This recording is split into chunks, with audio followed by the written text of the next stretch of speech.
Dear friends, good morning on Tuesday the 21st of July. I'm taking a break in my series on Jesus' heart for us because I want to share a report with you about how Chinese Christians are facing increased opposition from the authorities at the moment. Here are 3 examples. In the northern province of Shaanxi, Christians were told in April that they had to remove crosses from their homes and replace any pictures of Jesus with portraits of Chairman Mao and President Xi Jinping. Those on welfare benefits were told that if they refused, their payments would cease. In another incident in May, the authorities entered the house of a Christian in the eastern province of Shandong. They posted portraits of Chairman Mao and Xi Jinping and said, "These are the greatest gods. If you want to worship someone, these are the ones." And in Henan, Shanxi City, officials visited the home of an elderly Christian woman and cancelled her minimum living allowance because they discovered an image of a cross posted on her door. They tore it down immediately, she said. Afterwards, both my minimum living allowance and my poverty alleviation subsidy were cancelled. I'm being driven to a dead end.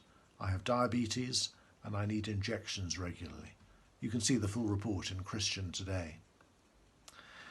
These disturbing reports show that opposition to Christians is increasing in China, and we should be alert to this and remember to pray for our Chinese brothers and sisters.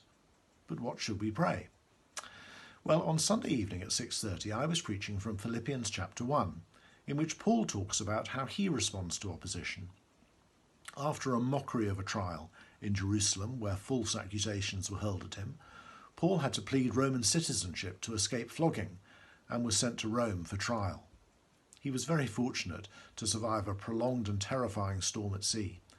When he eventually did arrive, he was put under house arrest in chains with a Roman soldier guarding over him while he awaited the verdict of Caesar, which he feared would be death.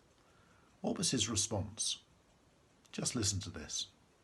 "Now I want you to know, brothers and sisters, that what has happened to me has actually served to advance the gospel.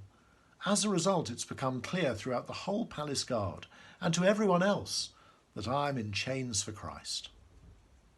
What motivated Paul's life was not his personal well-being or comfort, but the advance of the gospel.